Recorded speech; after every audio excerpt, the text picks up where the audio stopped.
So I used to try to push my limits sometimes as a kid. I would do things with my body that I shouldn't have and push my limits. Climb trees, break branches, uh, go off jumps, just uh, bite my skin, cut my skin, things like that. Now, I was kind of testing my body out because wasn't quite sure what that feeling in my back was, that shock feeling. I wasn't quite sure why I had like a numbness to my skin. And the best way to describe it is I remember as a kid going into the ocean in Maine during fall and my legs going numb. But all everything to the bone. I'm talking about everything. Now, my back and the parts that were above the water obviously weren't feeling too well. I mean, it wasn't as bad as it what is today, or as what it is today. And it's not as bad as that night when this was caused, or when, something happened to me at age 7. I was given a handful of meds and my brain was fried. I guess my nervous system was fried or something. I was overdosed. I'm not sure what medication I was overdosed on, but there was a reaction, and my mother did not want to bring me to the emergency room. So she kind of knew that what was going on, but she didn't want to tell anybody. As well as her behaviors later in life proved to me that she had no problem giving me extra medication or drugging me or pushing medications on me or even having me give medications to other people. Now, I tried to do that one time because my mother advised me to. Just one time. My mother advised me to give this over the counter, all natural mood stabilizer thing. I pointed to it, said, "Is that going to help, Mom?" "Oh, yeah, yeah, I get that," she said. So we got it for me, and every so often she would give me these and allow me to take them. It wasn't my idea, but she did allow it, and this was only because she kept on pushing medicines on me. So I wanted to be a good boy and do what she wanted. And I knew that her smile and the way she lit up when I pointed to this mood natural supplement or whatever the hell it was over the counter. It was like a mood natural supplement. When I saw her light up and smile and go, "Oh, yeah, that's a good idea, Zach, get that," I knew I was on the right track, as well as I kind of knew that later that was a problem. My mother wanting me to be on more and more and more and more medication and be trying to do things to me that might have consequences later and trying to get me to do things that might have consequences later. Later I knew that that was a big problem, that was not right. But having a mother who wants to actually that allows you wants you to be on any medication that pushes her narrative. And when I came up, there was a kid crying in the other room, one of my friends, crying his balls out in the other room. I was maybe 10 years old. We just moved to Chelmsford. The kid was crying in the computer room, and my mother was all the way in the couch in the TV room. I came all the way over. I told her first that this kid was crying. "What do I do? What do I do?" And she goes, "I don't know. I don't know." And she was getting mad at me. And then I just gave her a list. I said, "What do I do? Do I give her this? Do I call the mother? What do I do?" And then I said, "Oh, do I give him that mood stabilizer you give me? Like what? What?" And then she said, "Yes, do that. Give him that supplement mood stabilizer." Now, it wouldn't have hurt him. It wouldn't have. But the fact that she was telling me that it was okay to give another 10-year-old medication without consulting the mother, that's not good. And this was a whole conversation. This wasn't a yup moment. There was also moments where she yupped me. As a child, I didn't realize that she would just say yes, yes, yes, yup, yup, yup, and that didn't mean yes. That didn't mean yup. It just meant that she wanted me to get out and go pass out someplace. So that is a sign. But as a child, I would test myself. So I'd walk into cold water, see how long I could take it before my back would hurt. and I would kind of feel the numbness of my legs from the cold water and notice it feels very similar to the way I feel on the skin, even though I could still feel the cuts. I can still feel stuff on my skin. It's just lesser. It's not normal the amount I'm feeling. What I felt before 7, what I felt before Westford, or at like 5 or 7, I had a lot more activity when I felt my skin. And I mean, a hug felt better when somebody would hug you, or when I was playing with the kids. That it was totally different than what happened to me after that night. And these behaviors of my mother proved to me that there was something going on. And then also, the more I tested out my body, the more I climbed trees, the more I tried out different drugs like alcohol, the more that I tried out drugs like cigarettes and smoked, that made it worse. Or the more that I got hurt, like I got hit by a car at 16, and even though my arm was only the one that hurt, I noticed that my back was acting up, and I really, it was like a shock out through my nervous system. I call it my back, but it's really my spine where it meets my neck, and it's only where the nerves are inside the spine, and it spreads out through in my limbs. And this has got worse over time. It wasn't as bad as a kid, but I knew something was present, and I was trying to figure out what it was, as well as I knew my mother was doing something, but I didn't quite know what that was. And at 19, when I got the piece of the puzzle that I was on Social Security and my parents were collecting for Social Security disability in my name, the pieces of the puzzle started fitting. And all I had to do was connect the puzzle and look at the big picture. That's all. It was just a jigsaw puzzle.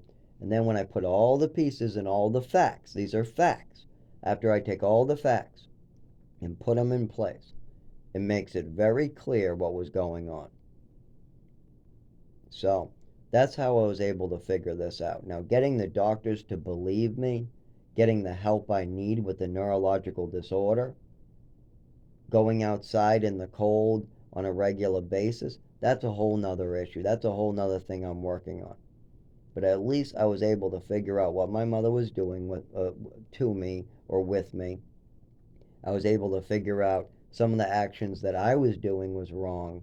Like I shouldn't be treating myself. I shouldn't be testing out my body. I shouldn't be doing that. And then I figured out what my mother was teaching me was wrong as well. I had to wipe out everything she taught me. And that didn't start until recently. About 5 years ago, I just wiped it all out. I mean, these pills, these sleep pills that I'm getting, like Seroquel and Trazodone and Lamictal and all these things like Risperidone or Boost Bar or all these different anxiety meds like clonidine, and clonidine's not that bad. That's just a blood pressure med. But there's so many others too. Ritalin, Adderall, Vyvanse. Those are some. And those are the Adderall. I don't think I was on for very long. I'm not even sure if I was on Adderall, but I was on Vyvanse. I was also on Xanax. There was so many, as well as I think my mother might have been taking them, because there was a whole bunch of my medications in the closet. There was a whole bunch of bottles. Why keep my old medications? Why have those? As well as I caught her red-handed taking my Vicodin. I went to the emergency room for severe headaches because these medications caused a lot of problems. I dropped on the floor screaming in pain, my headache, and it was then because my headache was so bad, I couldn't stand up. It dropped me to the floor because I got a shock through my system, and they brought me to the emergency room. But it really was just a migraine, and because of this neurological disorder, so it gave me a shock right down my spine, and it slammed me to the ground. I was on the ground screaming in pain. But anyways, they gave me Vicodin, which did help with the back, the pulses. That was one of the first times I realized that there was a pill out there that kind of helped with the shocks. I also knew that the Xanax was helping, but I made a stupid decision. I saw that one of my medications was seeming to do a little better, but I wasn't quite sure which medication made a difference. So I tried, taking one of them that was a controlled substance, Xanax, and when I took a little more, I felt better. My nervous system seemed to slowed, like seemed to not hurt. It seemed to not slow down. I wouldn't say slow down at a regular dose because I was only taking one, then two, then I upped it to three, and I wasn't doing this all at the same time. I would, and then after that, the weekend was over, and I tried to put some in my sock and try to bring it into the program. And they caught me. They took it all away before I could get past three. I only got three down in a weekend's period. And I was able to figure out the Xanax was helping, but because I got caught trying to bring them into a program, they discontinued the medication completely. And I got much worse. That's when I realized that certain medications make me better and certain ones make me worse. I knew that. That was the day I realized that. Was that weekend when I experimented by taking a little more Xanax than I should have. I took one the first day, and that was when I was at the program. Then I took two the next day because there was a bottle in my mother's closet. And then I took three the next day, just not all at once, by the way. I would take one and then wait a little bit and take another, wait a little bit. And I shouldn't have been doing this. I was a kid. You don't make decisions like this. But something was wrong, and my mother wasn't going to admit to what she was doing. She admitted to giving me extra Epicac. I got her to admit that in front of somebody in Chelmsford. I don't know exactly who was there. But I wasn't able to get her to admit. She called it an allergy. Every time I would talk to her about some of these drugs, it's just an allergy. No, you need all those for the rest of your life. Well, we're changing them around, but you still need them for the rest of your life. You need all these drugs. You need all these drugs. You need all these drugs. But they never discussed why I needed them, what my disabilities were. They never had any discussion about that. It was just take these or else. But, anyways, I digress. I'll get back to the subject. So, experimenting with these meds was a way to test my body out, and I found out quite a bit and it was a bad decision. But I also was like going in cold water. I was trying out warm water. People were beating on me or doing things to me in the program, and I realized even when somebody rubbed me, it would shoot like a hurting signal through my body just for bumping into my finger. I would jump like, somebody just pokes me and says, Zach, I got to ask you something. And they poked me. It was like I got tased all of a sudden. So I was able to test out what my body could do with many years from age 7 to about 15, 16, 17. Obviously, I stopped these behaviors and I started to learn what was going on. In 19, I had, that awakening in the Lawrence program when I realized Social Security and that I was getting, they were getting money for me being disabled. I realized, I started thinking on that more and thinking on that more and thinking on it more, as well as they kept it from me a year longer than they were supposed to.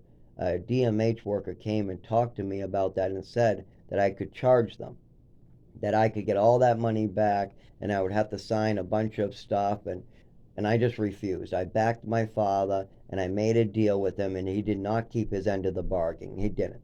He did not do everything he could to work with Social Security. He did not. He actually just bailed the first chance he had. The first problem he had, the first time the lawyer told me what was going on, he bailed. And he didn't even explain to me what I needed to put down on the paperwork. He didn't even go through that with me. He didn't make the phone calls to the doctors. He didn't get me any paperwork to read through, none of it. So he didn't make a real attempt and keep his end of the bargain. But I was able to do all that on my own and figure out kind of what was going on. And it's messed up what was being done to me. And I don't know if I'm going to be able to get the help I need. I'm going to try to go back to work, but these doctors are almost impossible to work with. They just want to push pills, not give a diagnosis on paper. I'm trying to get a diagnosis first. Then you can push the pills. But see, they just want to push the pills and they don't want to deal with the hard work. I mean, I'm willing to go in the hospital and you can poke and prod me. You can see how I act when I'm icy. You can put flashing lights in front of me. You can trigger this and you'll see it. I know they'll see it. I mean, many people see it all the time, especially when I'm in the cold. But they want to schedule that out to November. And they're only doing a week at a time, 7 days. And then they said they'll do it again and again and again. Well, that's only if you're doing it, if I'm waiting till November for that. I mean, God, the next one is what? In July? I'll be homeless living in a tent by then. That's ridiculous. That is completely ridiculous. And this is why I need to move to a warm state and I need support. The people who did this to me, the people that were involved with my mother, the one that now has passed away, they need to get involved in this. I can give them the information, I can have a calm conversation about it, but first you have to take this seriously. Yeah, this is not no fantasy. My mother had a fantasy and a narrative to push. I'm trying to get over a physical disability, a physical disability. Yeah, I have anxiety. Yeah, I have PTSD. Yeah, I talk a lot. I'm hyper. But those I have under control. I'm 31 and I'm still dealing with a 25-year-old neurological disorder, and I'm just started to get it treated now. Well, I just started, yeah, I do have a treatment. I'm taking OXCARBAZEPINE, and I'm actually due for it now, 6 and 6. 2 at 6 o'clock, 2 in the afternoon for seizures. It's mostly prescribed to seizure patients. I discovered it in a detox. They give it to people who are having seizures from alcohol. If you're an alcoholic like I was, you'll be a little bit maybe. I mean, they don't like start you on it. I told my doctor I was having seizure activity in a hospital called MATSI. It's for people who are detoxing off alcohol and any drugs really, but my main drug at that time was alcohol. I had a real problem with alcohol. At this point, they were able to tell me, okay, well, you're having seizure activity. Well, we're going to give you benzos, barbiturates, and something called triliptal. And then so I remembered that name because the triliptal really made a difference because they took away the benzos, they took away the barbiturates, but then I was still having seizure activity, so they kept me on the oxacarbazine, which is generic for triliptal, what is spelled TRILEPLAL. So that again is TRILEPTAL. And that's mostly prescribed for seizures. But they're also prescribed it to people having seizures from alcohol. Like if my father did come off of his form of benzos and alcohol, this might be something helpful to deal with that. If my father did have to come off of the alcohol all abruptly or the benzos, this would be something that he would most likely need. And I know this. I know this. I'm a drug specialist. If you have a drug problem, I'm the guy to talk to. I have 25 years experience with getting drugged, being around drugs, having a nurse drug me, having people deal with drugs. I mean, just if you want a different types of hospitals, different institutions, different addiction clinics, different types of treatments, different types of doctors all around the country. Not even the right type of doctor, by the way. The neurologist is the type of doctor I needed the whole time, and I never in my life saw a neurologist. I don't remember ever being brought to a neurologist or spending time with one. But every other doctor under the earth I probably saw. So I'm the guy to speak to when it comes to drugs, alcohol, medications, things like that. I know what I'm talking about. You don't give other children medications. You then never, ever give extra of a medication to your child. You never try to push a disability for your child. You never try to give a lot of medications. You always got to report the side effects of the medications your child is on. And that all those things go for yourself and others too. You never ever do those things. My mother did most of or all of those things to me.